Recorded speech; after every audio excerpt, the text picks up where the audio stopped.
Shalom Uvracha, nous allons avec l'aide de Hachem continuer le cours concernant la puissance de la parole et exclusivement dans la tfila, la prière. La prière est composée de beaucoup d'éléments, beaucoup de paramètres. Je voudrais parler de la sincérité de la prière, le produit et le fruit qu'elle apporte. Il y a une grande puissance dans la conviction et la sincérité du cœur, la soumission à Hachem pendant la prière. Je terminais dans le cours dernier, qui était le premier cours sur la tfila, au sujet que la tfila, la prière, est une bataille, est une guerre,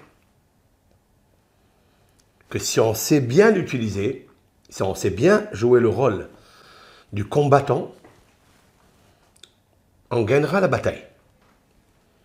Cette bataille, elle est contre deux ennemis féroces, farouches.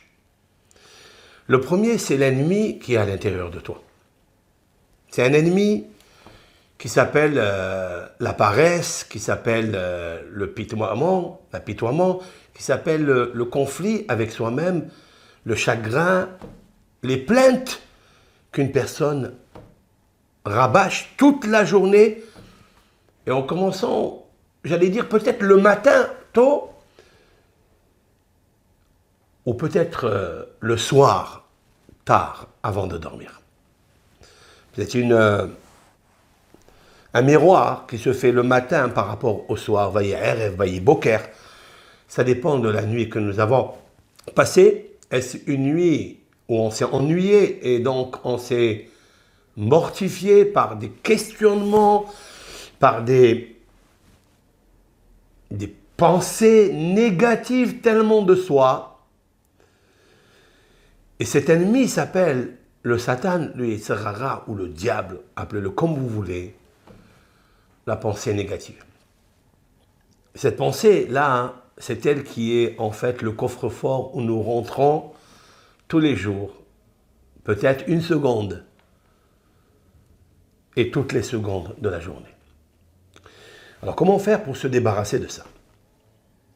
Beharbi ubkashti. Il me faut un glaive et il me faut aussi un arc. Harbi, qu'est-ce que ça veut dire Harbi? Ça veut dire harev. Harev, ça veut dire ruine. Il me faut prendre cette ruine où je me trouve, dans laquelle je rentre et je me ruine, en disant, je ne suis pas capable. Est-ce que je pourrais vraiment faire ce que l'Esprit Saint nous dit? Est-ce que Dieu peut m'aider dans ça? Essaye. Essaye. Je voudrais tout d'abord commencer par le lever du jour de bonheur, de bon matin. Nous avons trouvé dans la Bible, dans la Torah, je dis à chaque fois le mot Bible par rapport à ceux qui nous écoutent, il y a beaucoup qui nous écoutent. En fait, elle peut s'appeler la Bible aussi, c'est notre Torah. Et en commençant par Abraham Avinu, le père du monothéisme, il avait la foi, il parlait avec Dieu. Il lui demandait beaucoup de questions. Et il dit à Hachem Dvarach, est-ce que tu pourras être mon bouclier cette journée? Et Hachem lui répond oui. Et jusqu'à ce que Dieu lui ait donné un titre glorifiant que nous, les Juifs, les Bnei Israël, notre Israël, nous répétons 3 fois par jour dans la prière, Magen Avraham, le bouclier d'Avraham. Dieu est le bouclier d'Avraham. Quel est le sens que Dieu il est mon bouclier? Ça veut dire que le bouclier, il a comme rôle d'arrêter les flèches ou les lances ou les épées, avec lesquelles des fois les gladiateurs se battent, pour empêcher que l'ennemi te touche, te fasse du mal. Abraham Avinu, Dieu lui a dit, je vais te donner le bouclier, je serai ton bouclier, cela veut dire quoi? C'est qu'il veut empêcher les flèches ou les lances ou les épées des ennemis qui voudraient toucher son corps, son corps, son âme, etc. Alors il y a deux sortes d'ennemis. Il y a le physique, mais celui-là, je n'ai pas peur de lui. Celui dont j'ai peur, il dit Abraham, c'est moi Yetzer Hara qui est à l'intérieur de moi. Alors comment Dieu lui dit je suis ton bouclier? Encore une fois, on voit dans la Torah que Dieu se présente comme un bouclier, comme une arme. Cela veut dire qu'en fait, il nous faut créer un bouclier spirituel. Dieu est un bouclier spirituel. D'ailleurs, je noterai ici une note kabbalistique avec la Dachem. La valeur numérique du mot magen, donc c'est le bouclier, mais magen c'est la conjugaison de celui qui est le bouclier, est égale à 93. Je vais vous la dire de suite. Le même, donc l'alphabet, le même c'est 40. Dans l'alphabet hébraïque, le même est le chiffre 40. Le guimel, c'est le chiffre 3, la troisième lettre de l'alphabet. Le Nun est 50, la 15e lettre de l'alphabet. Maintenant, écoutez bien. Si je prends même Gimel, Nun, donc j'ai obtenu une somme de 93. Qu'est-ce que je fais avec 93? Si je divise 93 en 3, en formant juste le mot El. El, cela veut dire Dieu. El, c'est Elohim, le pouvoir. Dieu est le pouvoir. Si j'obtiens par 3 fois El, c'est quoi El? El, c'est 31. Dans la Torah, dans les 24 livres de la Bible, il est répété plusieurs fois le mot El qui est spirituel, parce qu'il y a aussi El qui veut dire vers ou à l'égard, etc.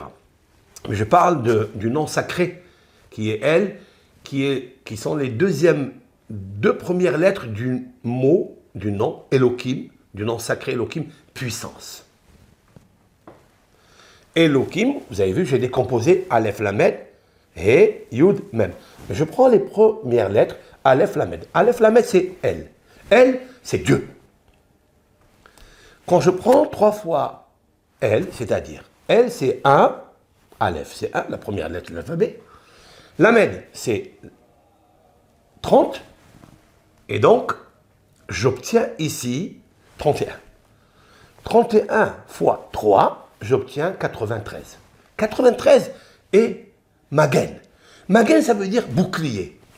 Regardez comment on pourrait rendre ce qu'on a pensé dans la Torah, et celui qui le lit, que Dieu est le bouclier d'Abraham, cela veut dire vraiment un bouclier physique, une arme. Là, il se transforme en une âme. C'est-à-dire que Dieu est mon bouclier parce qu'il est 3 fois la puissance que je désire avoir. Vous comprendrez pourquoi les sages ont codifié le comportement, les attitudes de nos patriarches, Abraham, Isaac et Yaakov, les ont rendus des pères, Avot.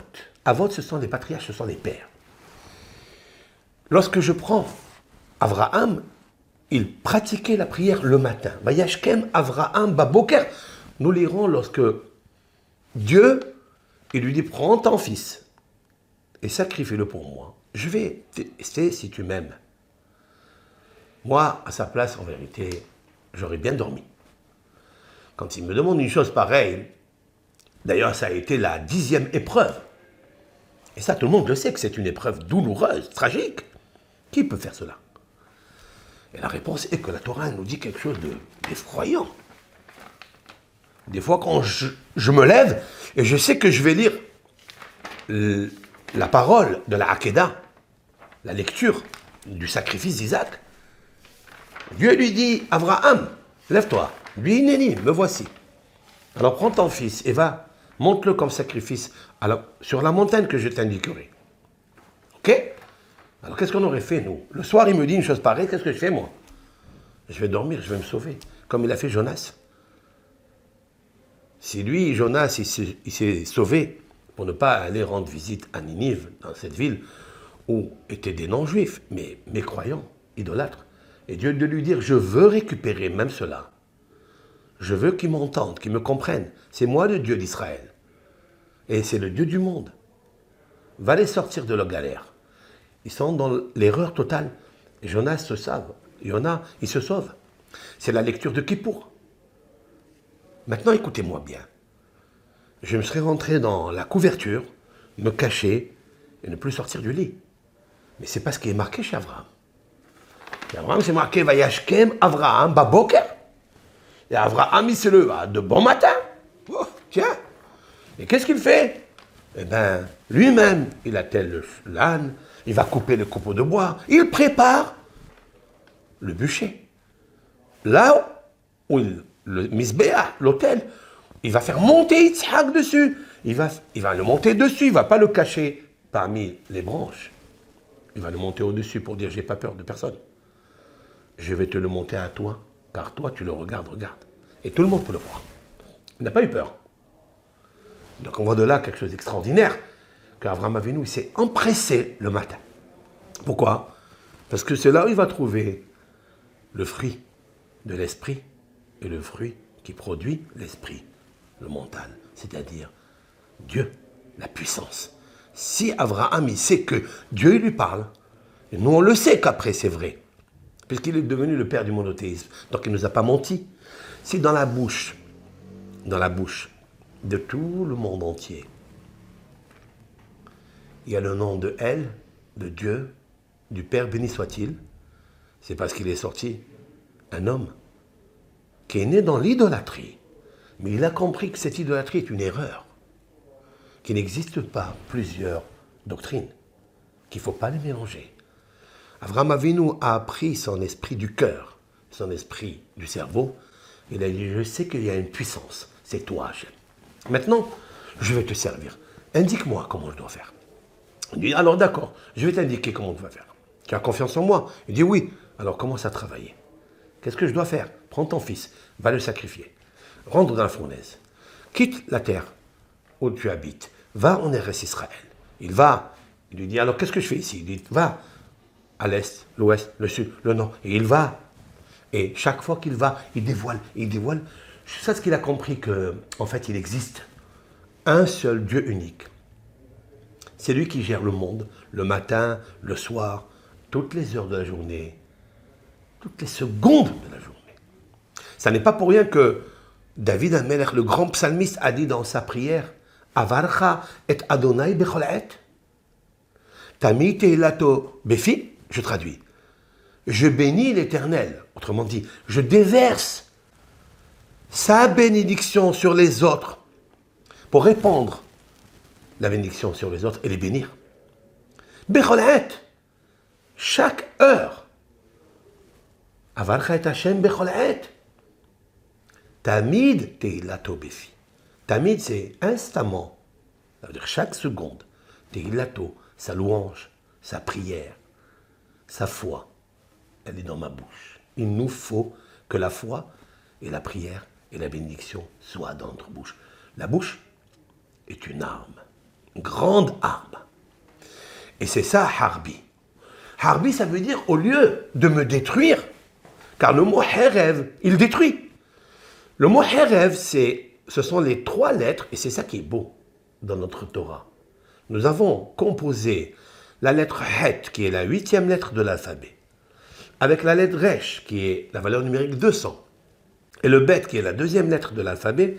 C'est une composition du Herev, parce que le mot Herev est le radical du mot Horban, qui veut dire destruction.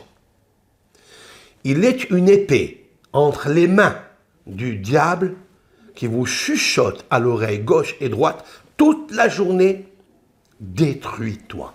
Voilà ce qu'il te dit. Il veut te voler, il veut te détruire, te décourager, il veut tout, jusqu'à ce que tu puisses rien faire.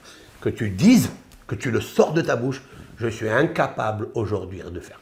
Je suis incapable, c'est l'échec total. J'échoue dans chaque chose. C'est ça qu'il veut. Vous savez comment il s'appelle celui-ci? Je vais vous le dire. Émori. Yaakov Avinu, notre patriarche, qui donc aussi est un patriarche, est un Av, qui parlait avec Dieu et il lui dit Père. Parce que dans toute sa prière, il lui dit Av Ahman, Père miséricorde, Père miséricorde. Vous avez vu ce qu'il a fait?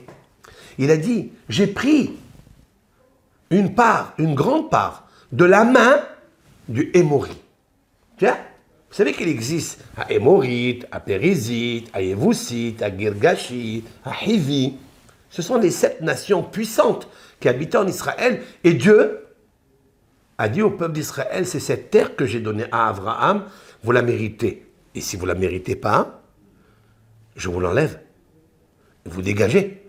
Je vous répudie. Je vous chasse de là-bas. C'est ce qu'il a fait à 2 reprises. Que ça soit l'exil en Babylonie ou que ça soit l'exil à Rome. Pourquoi? Parce que le Émori est une puissance. Vous savez qu'est-ce que c'est Émor? Émor, c'est la parole. Amar. Il existe une puissance du diable qui s'appelle Émori. Émori, ça veut dire celui qui me dit. Omer lit. Émori, c'est Omer dit. Il me dit, il me dit, il me dit. Ne l'écoute pas. Si tu l'écoutes, c'est une glaive. Un glaive, c'est une épée qu'il a entre ses mains. Je répète que Herev en hébreu est une glaive qui tue, qui détruit, qui ruine. Donc Herev, c'est un horban. C'est une horba. Horba, en hébreu, est égal en français une ruine. Comment il te ruine? Il te touche même pas. Il prend aucune piqûre, aucun couteau, ni un glaive, ni un sabre. Le plus grand sabre qu'il a, c'est qu'il parle. Il te dit, Émori, Émori, Émori. Il vient Yaakov et dit, moi aussi, j'ai le Émori. Moi aussi, j'ai la bouche. Harbi, ma prière, sauf que Yaakov, il a ajouté sur le mot Herev, il a ajouté le Yud. Harbi. Qu'est-ce que c'est Harbi? Mon glaive. Moi aussi, j'ai mon glaive. C'est quoi mon glaive? Alors nous avons traduit que le Targum Onkelos a dû obligatoirement traduire. Et cette fois-ci, il n'a pas trahi. Traduire, c'est trahir. Mais là, il n'a pas trahi. Parce que on le sait que Yaakov n'a pas de glaive.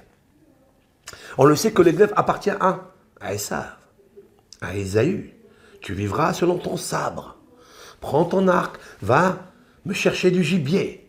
Il n'a jamais été dit par le père, le deuxième patriarche Yitzhak, à son fils Yaakov. Sors du Beth Midrash, de la salle d'études, où là, tu apprends la connaissance, l'amour de Dieu, la prière. Il lui a jamais dit, sors, va me porter du gibier. Jamais. Parce que Yaakov est l'homme de prière, est l'homme de l'étude, est l'homme de la parole. L'homme est né pour parler à Dieu. Parle avec lui depuis le début. Vayashkem Avraham Baboker. Avraham, il se levait de bonne heure. Pourquoi il se levait de bonne heure? Parce qu'il sait qu'il y a une autre force qui s'appelle la parole négative, qui s'appelle pour moi Haémori, celui qui me parle, qui des fois il monte sur mon épaule, il se crampant là-bas et il me dit, dors encore, ne te lève pas à la tfila Betsibour, dors, dors, la matinée est grâce matinée, et grâce à toi, hein, Hachem, tu m'as rendu grâce, eh bien s'il te plaît, renvoie ce Émori de moi. Alors, nos sages, ils ont tellement bien compris que le matin, dès que tu t'ouvres tes yeux, la première des paroles que tu dois dire, Modé Ani Lefanecha. La première des paroles, et je vais vous le dire ça, Modé Ani Lefanecha. Bien sûr, si tu te lèves à 11h du matin, parce que tu as passé une mauvaise nuit à penser, à rabâcher, et à ronchonner, et à te plaindre, t'apitoyer sur le sort qui t'appartient, donc tu es rentré dans un coffre-fort. Le coffre-fort, il a fermé sa bouche. Il ne peut même pas dire ni Modé, ni Ani, ni Lefanecha, ni Hachem. Comment elle va se passer cette journée? Waouh! Je me lève, alourdi, comme un grand éléphant. C'est pas péjoratif, hein?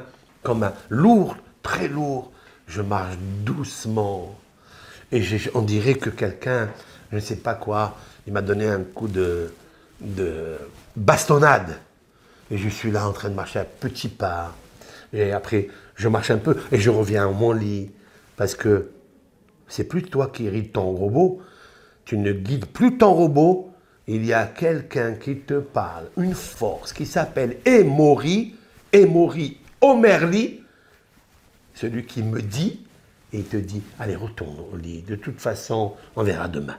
Cette fois-ci, là, tu es fatigué, et demain, ça sera aussi après-demain, et après-demain, et après-demain. Il y a un Satan qui s'attend toujours à te dire, ne fais pas aujourd'hui. Même que tu as décidé aujourd'hui de prendre des bonnes résolutions, mais déjà tu les as pris par tes pensées, par ton cœur, mais ne le fais pas. Demain, on verra. Et jusqu'à aujourd'hui, ça fait 40 ans, antérieurement, tu as pensé, et aujourd'hui tu as pensé, et en fait tu es sur place. Qu'est-ce qu'il faut faire? Il ne faut plus réfléchir comme ça. Si déjà tu réfléchis, il faut que tu sors de ta bouche, laisse-moi tranquille. Aujourd'hui, je dis modé, Annie, les fanères. Maintenant, le problème, c'est que le modé, tout le monde sait le dire. Modé, ça veut dire, je te remercie, l'Éternel, que tu m'as réveillé. Hachem. C'est pas évident. L'omouvan me'elav, on dit en hébreu. En Israël, ils disent l'omouvan me'elav. C'est pas compréhensible. C'est pas de facto que c'est normal. Ce n'est pas normal. Il y a des gens qui dorment, Dieu préserve. Ils ont oublié le matin de respirer. Ils ont oublié de respirer. Ils ne se lèvent plus. Ils ne se lèvent plus, malheureusement. Ce n'est pas le modé qui m'importe à moi. Parce que tout le monde sait le dire. Mais est-ce que tu le dis en étant un robot ou en étant Annie? Modé Annie. Est-ce que c'est Annie qui parle? Ça veut dire, est-ce que c'est l'essence même de ton âme qui parle? Ou bien Annie, c'est le Annie qui habite en toi. C'est ton Yetzerara. Qui a dit modé? Annie ou pas? Parce que si le Annie, c'est toi, donc tu as pris des bonnes résolutions hier soir. Parce que si hier soir tu as mal dormi, tu n'es plus toi. Si toi tu n'es plus toi, comment tu peux dire à Dieu, toi, sois pour moi? Mais que toi, tu n'es pas moi. Toi, tu es au Yetzerara. Tu es à Satan à Gadol, à Yetzerara, à Oyev à Gadol, à Soné à Gadol. Ton diable, c'est ton ennemi juré, le plus féroce, qui tient deux lèvres avec une langue fourchue de feu, et des fois elle est en sucre, et il t'amadoue, et après il te brûle avec le poison comme un serpent. Et tu ne sais plus quoi faire. Alors, quand tu dis modé, tu dis modé, Annie, c'est moi Annie. Alors tu es sûr de toi-même? Alors réveille-toi. À quel moment on peut dire Annie quand on se lève de bonne heure? Si le soir, quand tu as dormi en suppliant Dieu, à qui tu as confié ton âme, Beyadecha Kidrohi, le grand psalmiste David, Ameler, Mashiach Tzidkenu, il a dit Beyadecha Kidrohi, entre tes mains je confie mon âme, mon esprit, je ne l'ai pas confié le soir, ni à l'alcool, ni à la drogue, ni à des films où il y a des scènes indécentes. Il n'y a pas de sneaout. Il n'y a pas de... Tu ne peux pas dormir avec Dieu. C'est pas possible. Tu ne peux pas lui confier ton âme à Dieu. Tu as confié au diable. Si tu as confié au diable cela, le matin quand tu te lèves, tu ne peux pas te lever. Tu restes dans ton lit, en train de penser, qu'est-ce que j'ai fait hier soir? Et ça ressasse. Tu te décourages, tu dis, tiens, j'étais pas moi-même. Alors tu ne peux pas dire modé Annie. C'est pas toi, Annie. Meler Hay, je suis devant toi, Hachem. Meler, le roi. Tiens, le roi. Qui est le roi chez toi? C'est toi? C'est le diable. C'est le Serrara. C'est le Satan. C'est l'alcool. C'est la cigarette. Qu'est-ce que c'est? Et Hay, un roi vivant. C'est vraiment, tu penses à ça? Vekayam, s'il est vivant, c'est qu'il peut me donner la vie. Alors le matin, je dis, Hachem, je suis moi. Donne-moi la vie. Vekayam, c'est-à-dire il te donne à survivre, parce qu'il y a des gens qui vivent, après ils meurent. Mais Dieu, il est vivant, et il est encore là. Il est omniprésent, à tout instant, et il donne la vie. Chez Hezartabi Nishmati, tu m'as rendu l'âme que je t'ai confiée le soir. Tu me l'as rendue. Donc tu es vivant. Donc tu m'as fait subsister encore. Il peut te faire subsister. Parce qu'il y a des gens qui sont vivants, mais ils ne sont pas actionnaires. Ils ne sont pas associés avec Dieu. Ils font quoi de leur vie? Rien. Et là, il lui dit, Behemla, tu me l'as rendu avec miséricorde. C'est ça le mot. J'aime ça. Behemla, on veut dire que je n'ai pas le mérite de l'avoir. Tu me l'as rendu uniquement Behemla. Lorsque tu dis une chose pareille, tu vas faire entrer en toi une grande émouna. Parce que tu sais que c'est toi qui parles. Ce n'est pas ton psychatisme, ce n'est pas ton dimion, ton fleuve d'imagination. Non, c'est toi qui parles. Alors, Rabba Emunatecha. Grande ta fidélité. Waouh! Quand tu dis elle est grande ta fidélité, tu deviens fidèle. Elle est grande ta fidélité. Répète, elle est grande la fidélité de Dieu. Donc deviens moi aussi fidèle. J'ai envie de te copier. Tu es vivant, tu es Kayam, tu subsistes, tu maintiens le monde dans l'omniprésence.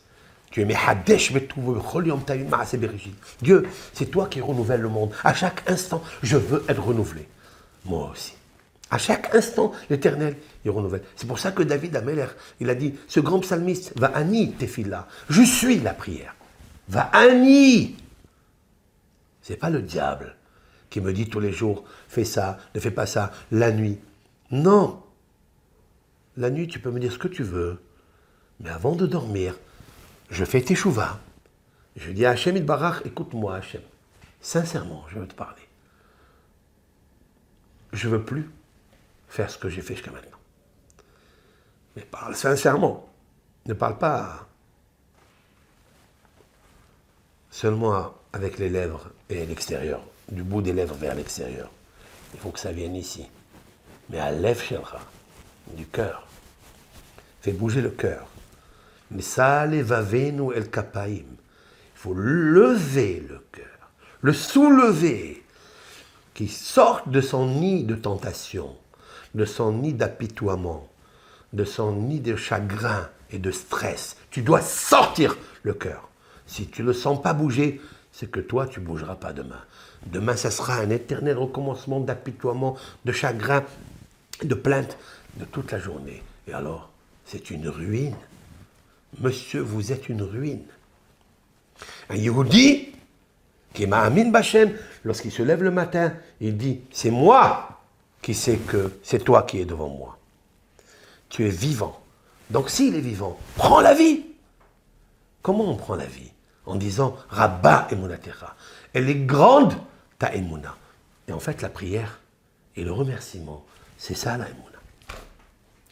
La Emuna, ça veut dire, c'est pas seulement la foi, c'est croire et agir dans la foi. Il faut que ça soit une foi d'action et d'onction. Il faut que tu sentes que Dieu t'a béni quand tu dis Modéani Lefanera. Alors, immédiatement, il nous faut courir vers le robinet et prendre de l'eau. Se laver les mains 3 fois, alternativement, chaque main. Je vais vous l'expliquer comment on fait. Je sais que vous le savez. Mais j'aime ça. J'aime répéter. Lorsque on éduque ses mains, on éduque sa bouche à parler de la foi, eh bien on devient un morceau de foi. On devient un morceau de croyance. On devient la prière, on devient la louange.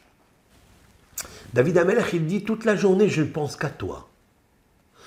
Et David Amelech a dit dans un autre psaume, je suis comme un animal devant toi. Behemoth haïti imach. Behemoth, ça veut dire, je ne cherche pas à comprendre. Est-ce qu'à un âne, le diable peut lui dire, hé âne, écoute ce que je vais te dire, ça, et ça, et ça, et ça. Il peut lui parler toute la journée. L'âne, Dieu l'a créé selon sa volonté de faire ce que lui a demandé. Bim ou bam. Marche ou arrête-toi. Assis-toi ici. Ne bouge pas. Abraham Avinu, lorsqu'il est allé de bon matin et pendant 3 jours pour aller sacrifier son fils Yitzhak, selon l'ordre de Hachem, il a bien compris que c'est le mental qui reçoit cela. Il a reçu l'Esprit Saint, Roi HaKodesh, l'Esprit Kadosh. Il est parti, il s'est levé, c'est lui-même qui a coupé les copeaux de bois, c'est lui-même qui a chargé Yitzhak de ses copeaux. Il a marché avec son fils quand il est arrivé là-bas, il a construit l'autel. Il a mis les copeaux de bois. Il a posé son fils là-bas. Mais il a dit à ses enfants, enfin ses jeunes garçons qui l'accompagnaient, on dit que c'est Eliezer et Ishmaël, qui étaient ses disciples. Ishmaël son fils et Eliezer son disciple, le fils de Nimrod. J'aime ça. Nimrod avait un fils qui s'appelle Eliezer. Nimrod était celui qui était Gibor Haïl, c'était l'homme armé. Qui peut combattre Nimrod? Mais Nimrod, c'est avec la guerre. C'est le champ de bataille, c'est un guerrier féroce, puissant. Et il pensait qu'il était le maître du monde, comme Nabucodonosor, après, parce que c'est son arrière-petit-fils. Il a eu un fils qui s'appelle Eliezer. C'est très beau, Eliezer, mais c'est contre-indication. Quand tu es idolâtre, tu ne peux pas dire Eliezer, Dieu aide-moi. Mais ce n'est pas l'homme, en fait, qui donne les noms, ni les prénoms. C'est Dieu qui l'a mis dans la bouche de Nimrod, de l'appeler Eliezer. Parce que celui-ci sera le disciple d'Avraham Avinu. Et Avraham Avinu, son étiquette, sa casquette, c'est de dire Eli, Azorli, Dieu, aide-moi. Toi le puissant, Magen, Avraham, aide-moi. Eliezer, il voit ça. Il a dit à son père, mais qu'est-ce que tu es en train de faire? Je vais être l'élève d'Avraham Avinu. Il est devenu celui dont on dit de lui qu'il est rentré dans le jardin d'Éden vivant, corps et âme. Parce qu'il a compris qui est Dieu à travers Abraham. Et en fait, il a eu même le visage d'Abraham. Autrement dit, pas seulement qu'il n'a pas perdu, mais il a gagné le visage d'Abraham, le Hesed d'Abraham. Parce que quand on sait que Dieu, il est Magen, quand je sais qu'il est vivace, quand je sais qu'il est vivant, et que chaque instant de ma vie, je peux dire, je bénis Dieu parce qu'il me bénit dans la vie qu'il me donne, avec miséricorde, avec clémence. Behemla. Alors, Rabba Emunatecha. Alors, elle est grande, elle est forte, elle est multiple. Ta Emuna. Ta Emuna m'amène à multiples bénédictions, parce qu'elle est puissante.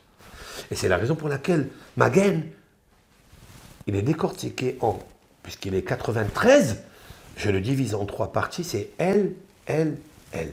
Dieu, Dieu, Dieu. Dieu, le matin. Shaharit, en me levant. Modiani lefanecha melech hay vekayam. Après, Dieu, c'est le même. À Minha, l'après-midi, je dois lui faire un sacrifice, une offrande.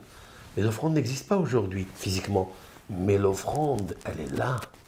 Unshalema farin sefatenu. Nos sages disent, nous payerons des bœufs, des taureaux par notre bouche. Nous pouvons payer gratuitement. Un bœuf, il coûte très cher. Si vous devez offrir des bœufs le matin, l'après-midi et le soir, ça coûte très cher. Et nos sages de dire, je n'ai pas besoin de vos offrandes. Il n'est pas dit dans le psaume 51, je n'ai pas besoin de vos offrandes. N'apportez pas et des kevassim, et des élim, et des taureaux, et des... Je n'ai pas besoin de soi. Ce que je veux de vous, c'est ça. Lève, nishbar venitke, elokim lotibze. C'est-à-dire, je traduis, un cœur qui est brisé, pas brisé de peine.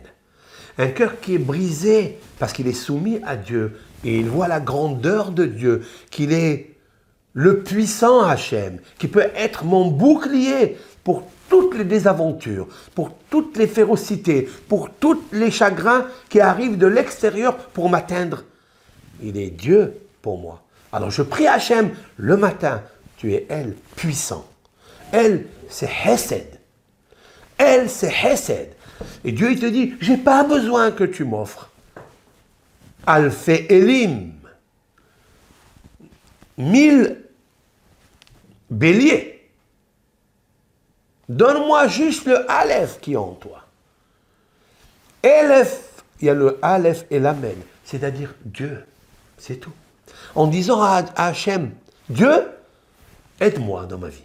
Hachem, aujourd'hui je vais me lever et je vais être bien. Je sais que tu vas m'aider parce que tu as planifié quelque chose et tu as l'intention, Dieu, tu as l'intention de me montrer aujourd'hui le Hesed. David Amelech disait dans les psaumes, Har'enu Adonai hasdecha veyesh acha titen lanu. Je traduis. Har'enu, montre-nous. Hashem hasdecha. Qu'est-ce que ça veut dire, montre-nous? Ça veut dire que David Amelech, il disait, le roi David, ce grand psalmiste, la parole, la prière, la louange, l'allégresse. Il disait, Hachem, montre-moi les bienfaits que tu as pensé me donner. Donc Dieu, il sait, David, qu'il a l'intention que de te donner. Que de te donner. Maintenant, montrez-moi, s'il te plaît. Alors il lui dit, alors vas-y, travaille. Betah Bachem, c'est tov. Et confiance en Hachem qu'il a promis de te combler tous les jours de bien. Seulement ouvre tes yeux. David Amelech, il a dit, Har'enu Hachem. Autrement dit, montre-moi par mes yeux. Donc David Amelech se préparait, parce qu'il a une confiance que Dieu, Hesed El Kol Hayom, parce que Dieu, il est la miséricorde tous les jours, et toute la journée, je répète, c'est David aussi qui a dit dans les psaumes, dans les Tehillim, Hesed El Kol Hayom. Hesed, ça veut dire quoi? La bonté de El, du Dieu puissant, de miséricorde, Kol Hayom, toute la journée. Et pourquoi tu ne la vois pas alors? Moi j'ai dit, tiens, je ne vois rien. Ben tu vois rien, parce que tes yeux sont fermés. Parce que tu les as fermés hier soir, avec autre chose. Tu as regardé des choses qu'il ne fallait pas, donc ils se sont fermés. Et comment tu vas les voir le matin?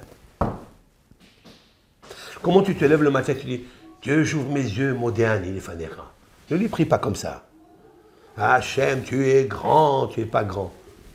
Ne lui prie pas comme ça. Tu dis comme ça, Dieu, tu es mon père, tu es grand. Comme tu dis à ton père, quand tu lui parles à ton père, comment tu lui parles? Tu lui dis, papa, tu es magnifique, tu es grand, tu es beau, tu es gentil. Comme ça que tu lui parles. Tu ne parles pas comme ça. Avec un respect, une soumission sincère. Celui qui prie comme ça, comme si il allait impressionner, en fait, pas Dieu. Parce que Dieu n'est pas impressionné par personne. Il voulait impressionner le wanadou qu'il a à l'intérieur de lui. C'est-à-dire la peur. La contradiction qu'il y a en toi. C'est-à-dire, en fait, il y a le diable qui est posté dans ton cœur et tu veux l'amadouer, quoi. Tu veux l'impressionner. Ce petit diable qui s'appelle moi. Tu veux lui dire, il existe aussi Dieu. Alors pourquoi je t'ai écouté hier soir? C'est ça, en fait. Mais si tu es franc, tu dis, Modé Ani, c'est moi qui parle ici. C'est pas lui, en moi. C'est pas le hémorite. Vous savez comment ça s'appelle, ça? Ce que je viens de vous faire. C'est apprendre à parler avec Dieu. C'est ça le plus grand glaive avec lequel tu combats ton ennemi intérieur. Parce que le glaive, c'est celui qui touche et qui ruine la personne qui est à côté de toi, la force qui est à côté de toi, l'ennemi qui est à côté de toi. Ben, celui qui est à côté de toi, le plus grand, celui qui est à côté de toi, le plus proche de toi, c'est qui? C'est toi. C'est personne d'autre. C'est ici. C'est ta pensée. Si tu prends la pensée et tu la bombardes de prières, eh ben, elle ne pensera plus. Elle ne pensera plus. Elle pensera autrement. Lui, il sait ça. Lui, il sait. Le hémori, celui qui me parle tout le temps et qui me dit fais ça, ne fais pas ça, fais ça. Allez, arrête, tu n'as pas réussi, tu as échoué. Allez, ça suffit. Combien des fois ça nous arrive? Et ça arrive parce qu'on est vexé, ou on est faible ce jour-là, comme une proie faible devant le prédateur, la lionne. Et c'est rare. Il te voit que tu es faible, il vient, il t'accable, il te fait descendre en bas, comme dit le Talmud.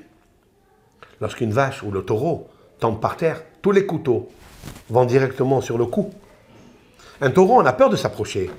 Mais quand il tombe par terre, tous les couteaux des shohatim, ils veulent l'égorger. Mais avant, ils ne veulent pas l'égorger.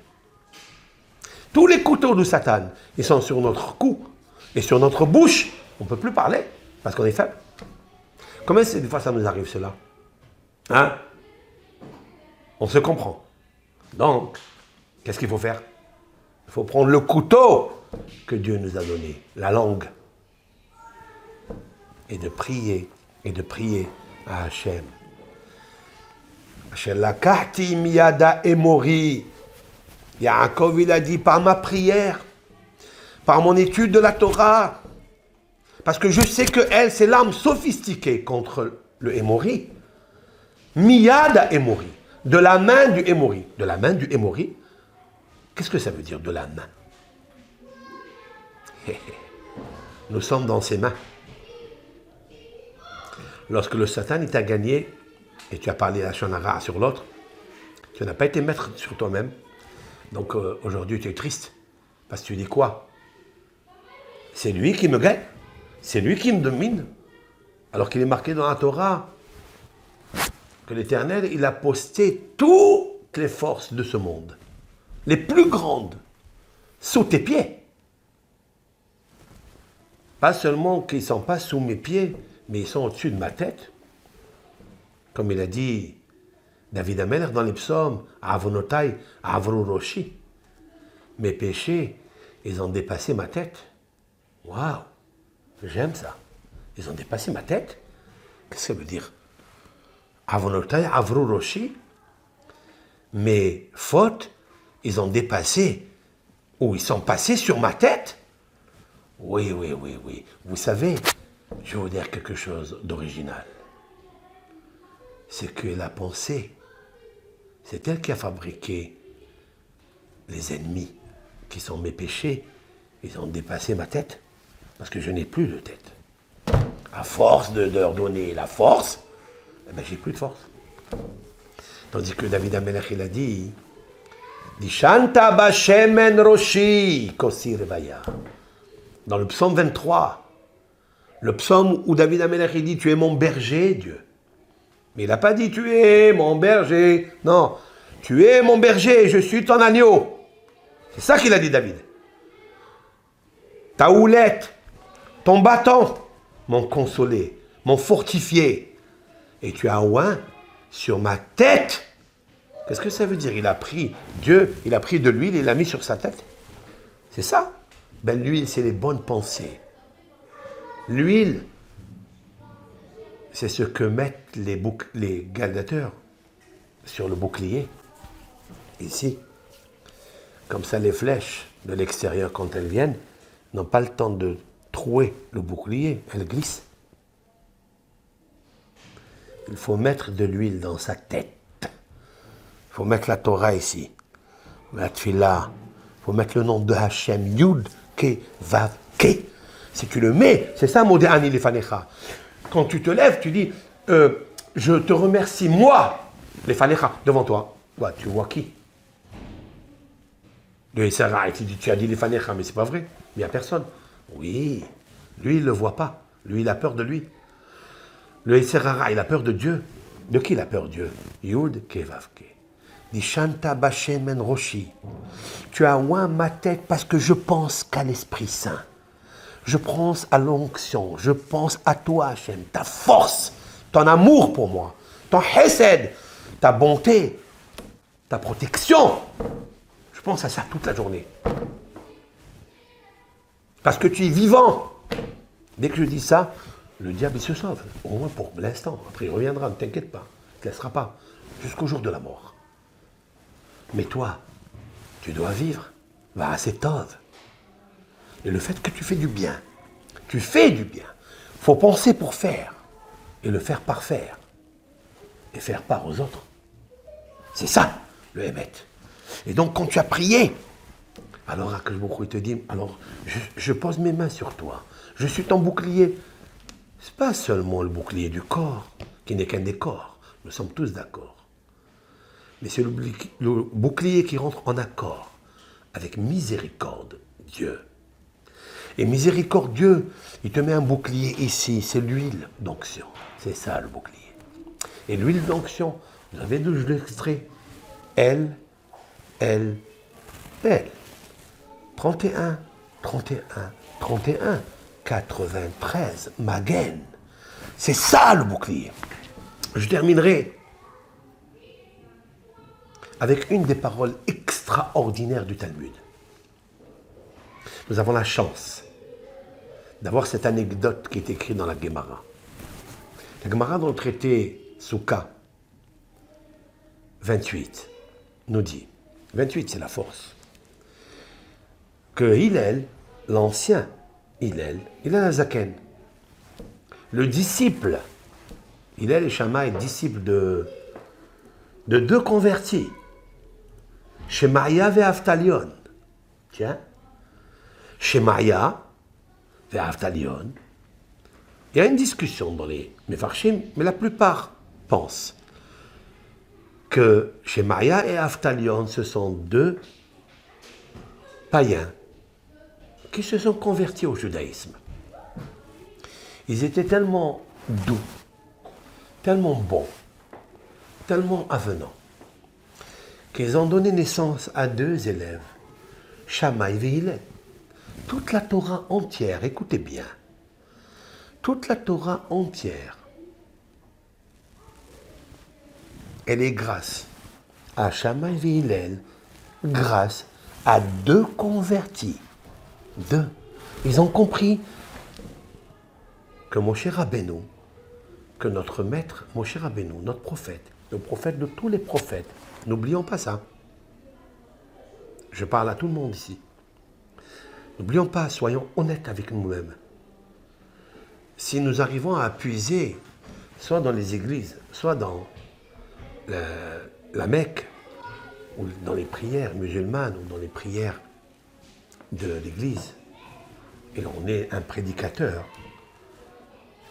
avec honnêteté, les sources d'enseignement et de prédication sont basées sur la Bible, sur la Torah, c'est-à-dire 24 livres de la Bible. Vous prenez du bout jusqu'à la fin, c'est tous des Israélites. Tous, c'est des Israélites. Mais on n'a pas honte. Et au contraire, je n'ai pas honte, je suis fier de dire que Dieu est tellement bon, tellement grand, qu'il a donné le rôle de sa bonté et de sa force, de sa lumière, de sa sagesse, à un prophète qui s'appelle Moshe Rabbeinu, d'où en découler tous les autres. Mais c'est lui dont on parle. On apportera des preuves de lui.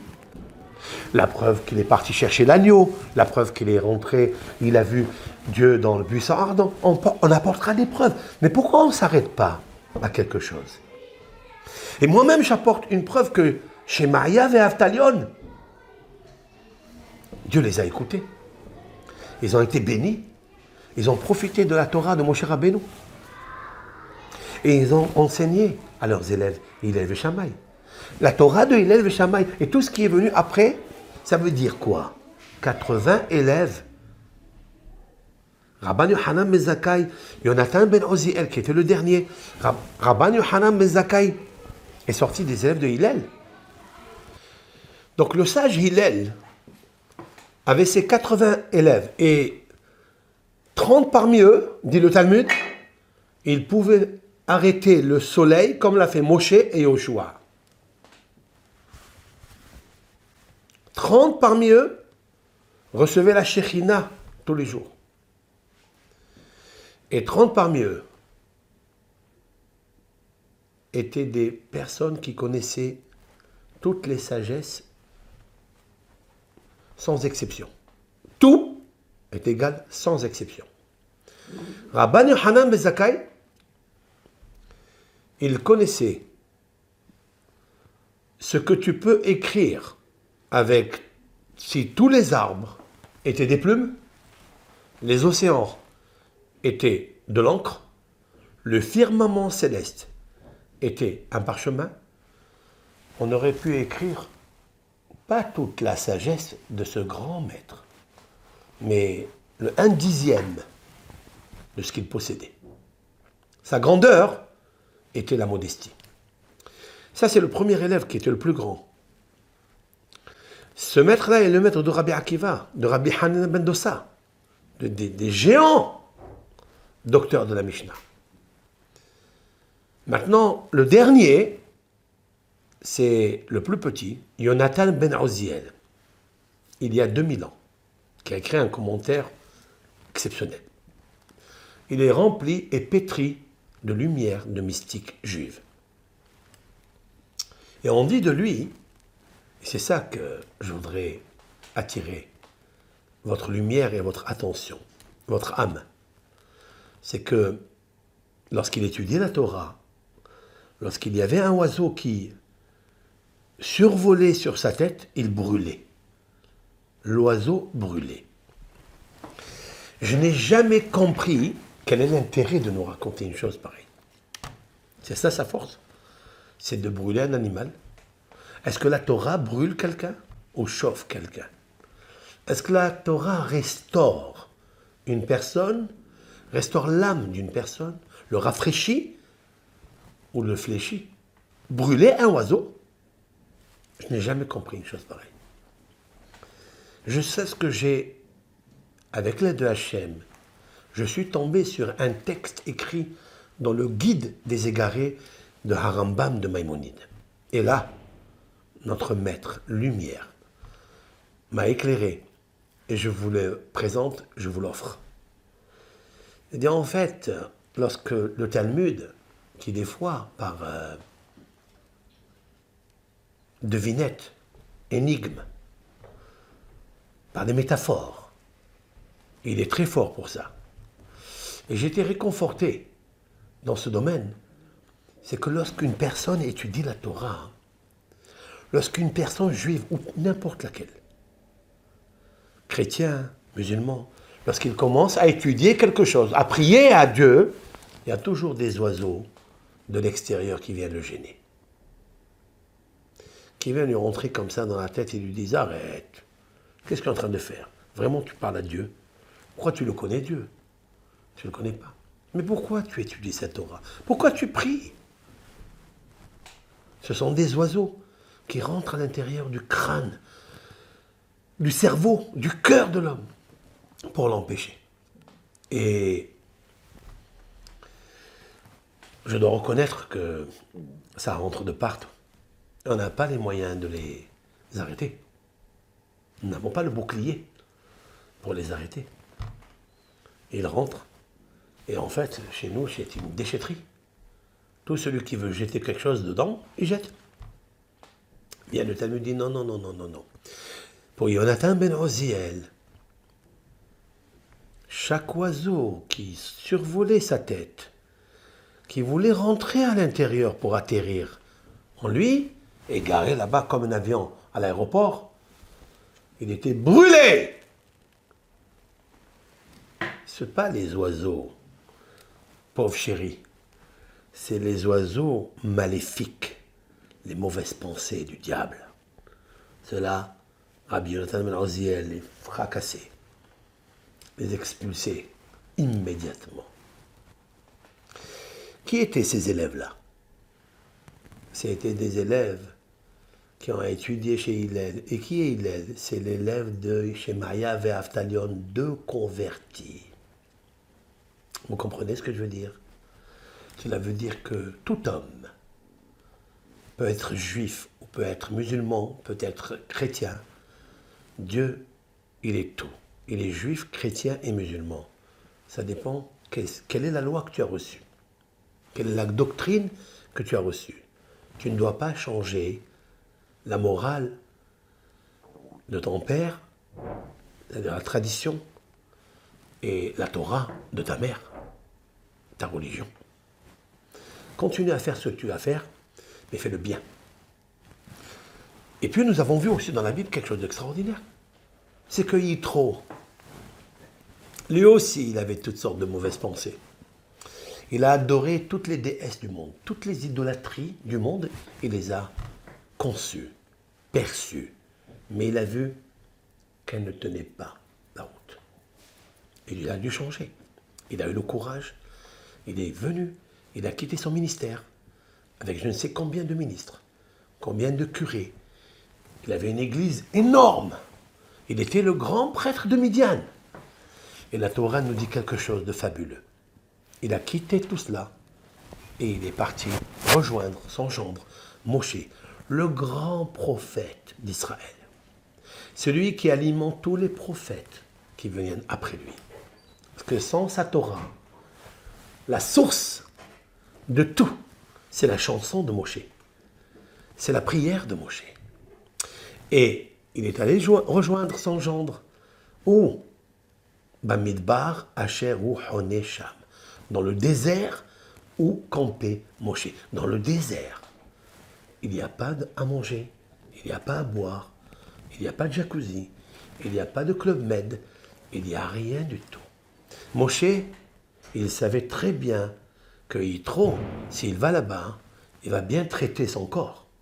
Traiter, pas recevoir le traiteur avec des bonnes pièces montées, avec des bons gigots, avec du bon jambon, avec du bon foie gras.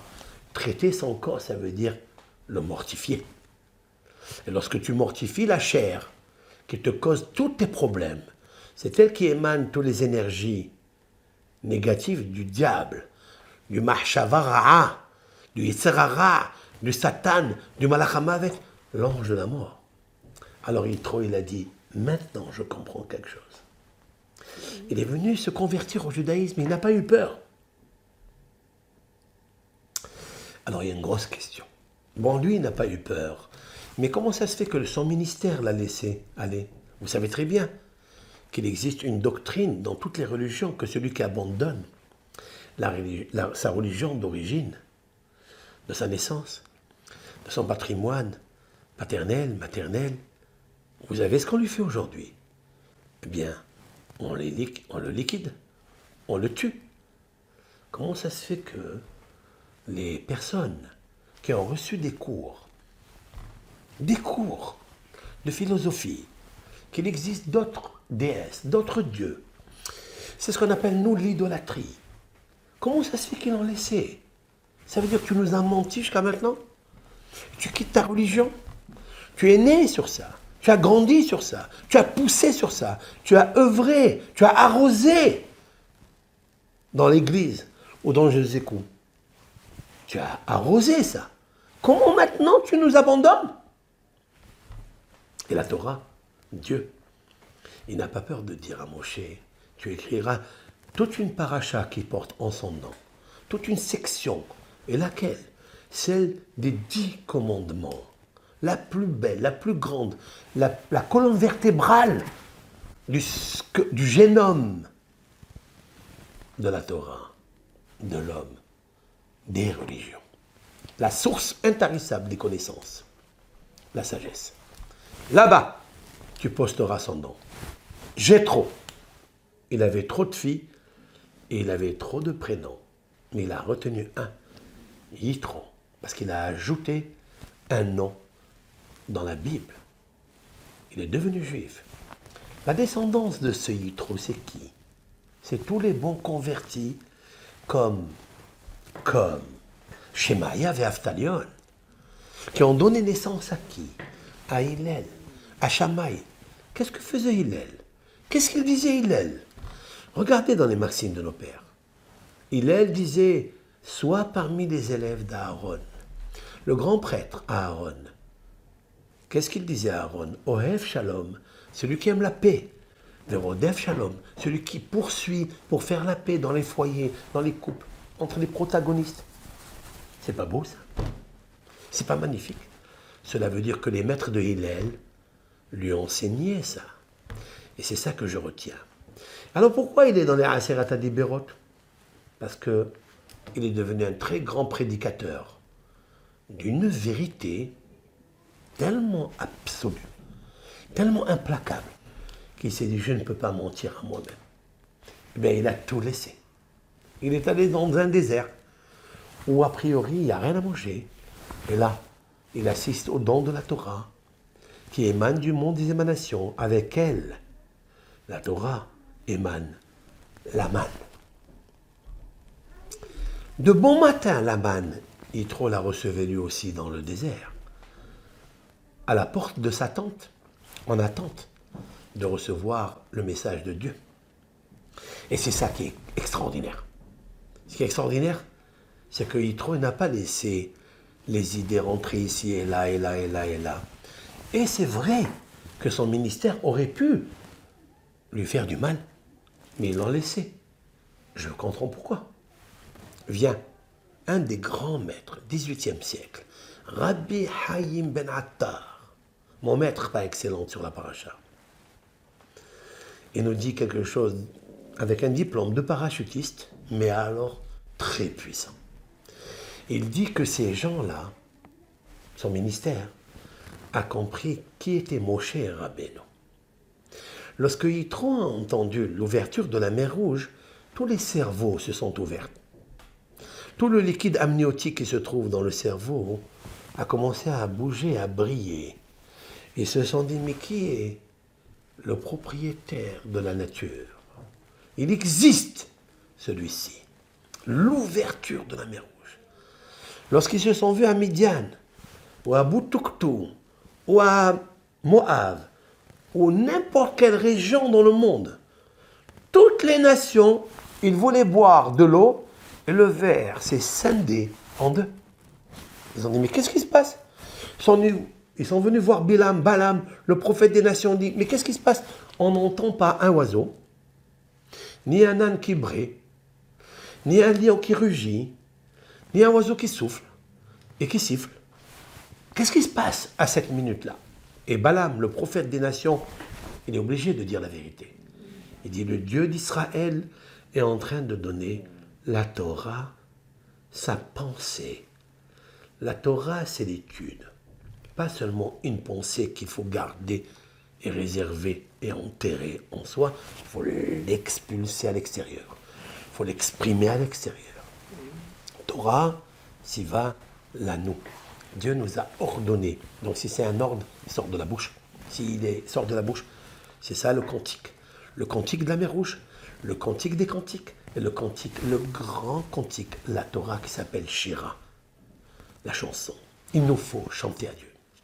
Maintenant, c'est le seul arme qui peut réveiller l'alarme du Yetzeratov qui est en nous et profiter de la lumière de la Neshama extraordinaire. Alors je dois dire quoi à Dieu? Voici ce que nous devons dire à Dieu. Le psaume 30.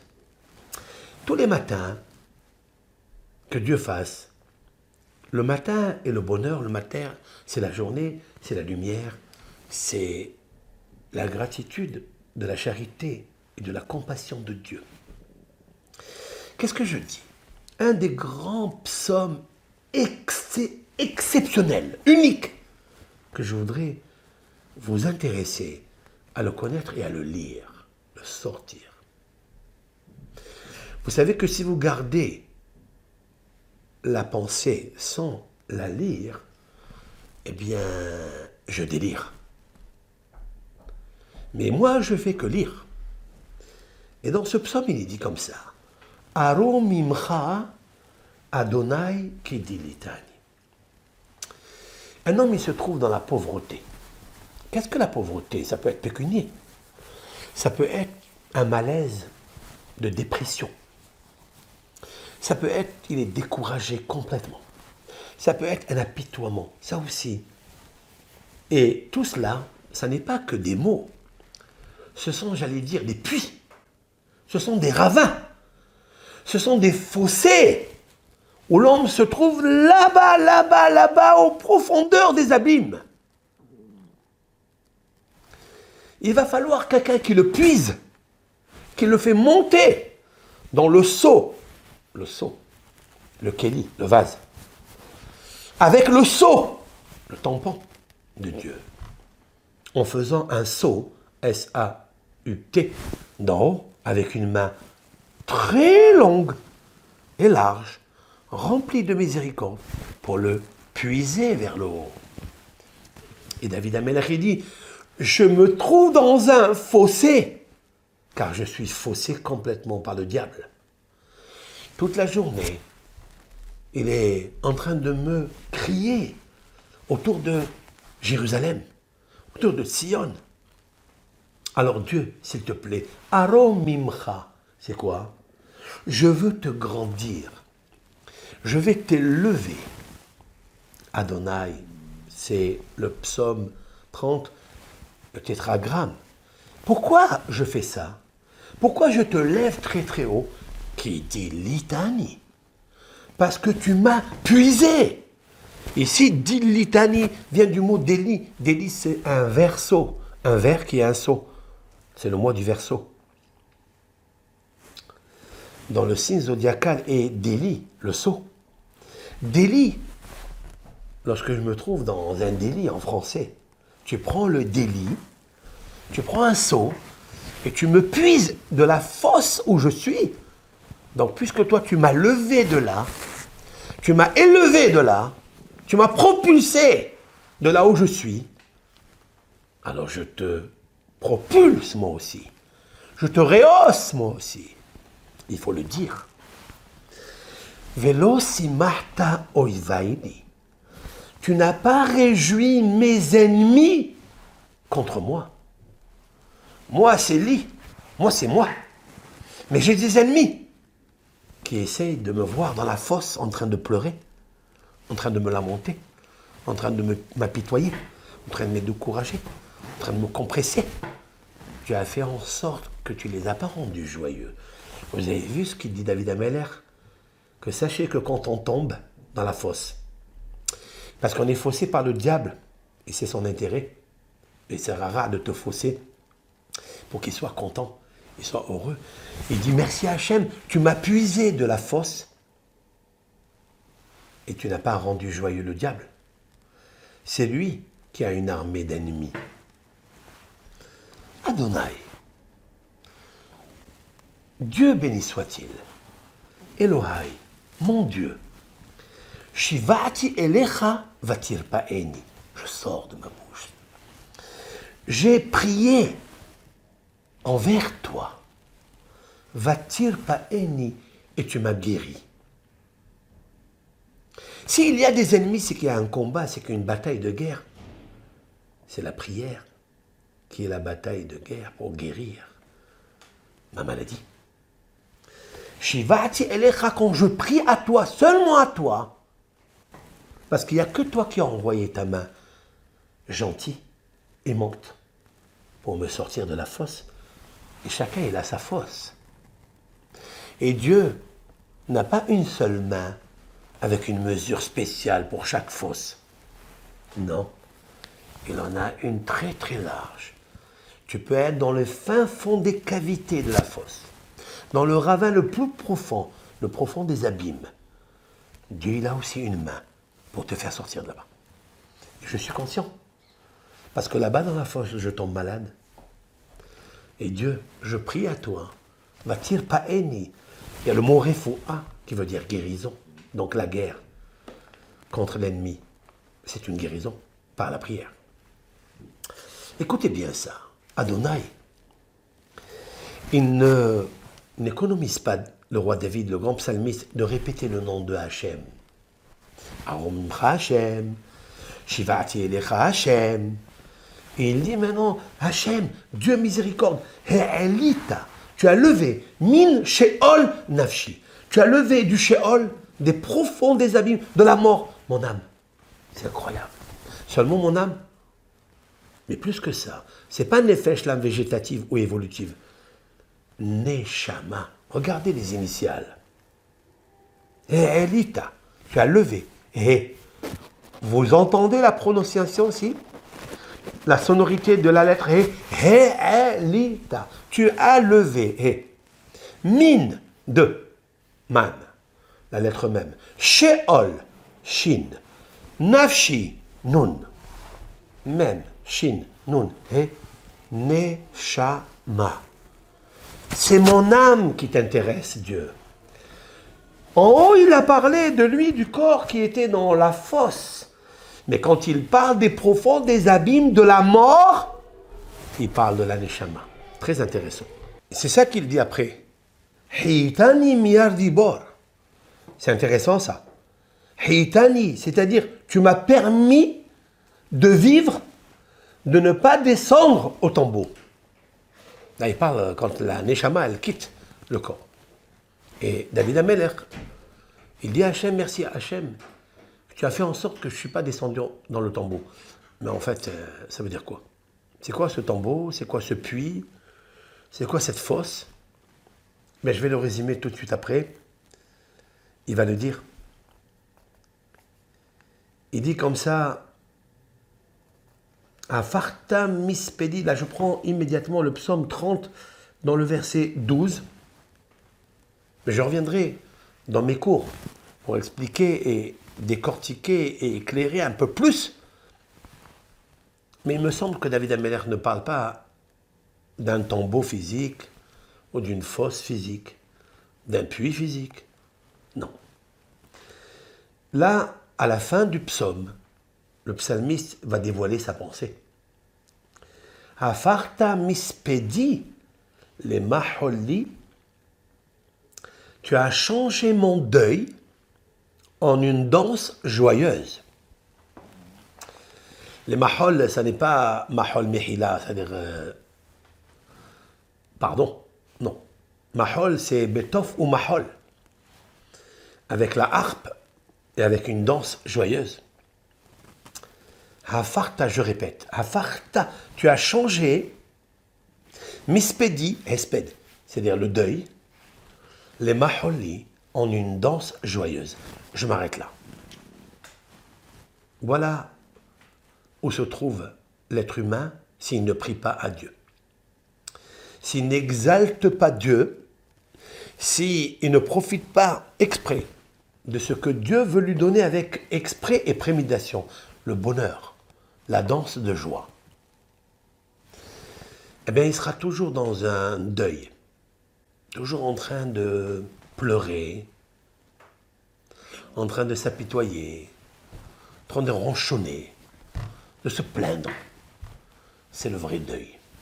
Et c'est ce qu'il veut, l'ennemi. L'ennemi, quand il te voit stressé, inquiet, ben il est content, il est heureux. Il dit, voilà, je suis arrivé à ma mission. En lisant ce psaume 30, ben on acquiert une force, parce que je ne peux crier seulement à l'Éternel. C'est lui, mon Seigneur, qui me sauve de tout. Pas seulement qui me sauve, mais qui me transforme. Le deuil, qui est l'angoisse, le stress, la hatzvut, toute la tristesse, il me la transforme en une danse joyeuse. Et ça, c'est important. Et David Ameller, il terminera, il dira comme ça, Lema'an yezamercha kavod velo yidom, Adonai Elohai le'olam odeka. Très intéressant. Il dit, de la sorte mon âme te chantera sans relâche. Éternel mon Dieu, à tout jamais, je te célébrerai. Ça veut dire qu'Akadosh Baruch Hu, il attend que tu fais modé Ani toute la journée, à tout jamais. Parce que si tu t'arrêtes, il y a un grand méchant qui te guette, qui te plongera dans un deuil, dans des pensées de deuil. Alors ce qu'il faut, c'est peut-être changer le bonhomme que tu es. La pensée vieille qui est en deuil, que tu possèdes. Change-la. Comme ça, sans relâche, tu célébreras Dieu. Tu lèves, tu lèves le verre, la coupe de vin du divin pour te sortir de tous tes deuils, pour te transformer ton angoisse, ton tombeau, ta fosse, ton puits de danse de joie. Et Ratson, que cette prière qui est une arme, qui est le combat pour guérir ta neshama. Et ça, c'est important. Kol Tov Lachem, nous continuerons avec l'aide de Hachem en profondeur à trouver tous les mots, tous les outils de combat pour combattre cette force négative qui habite en nous.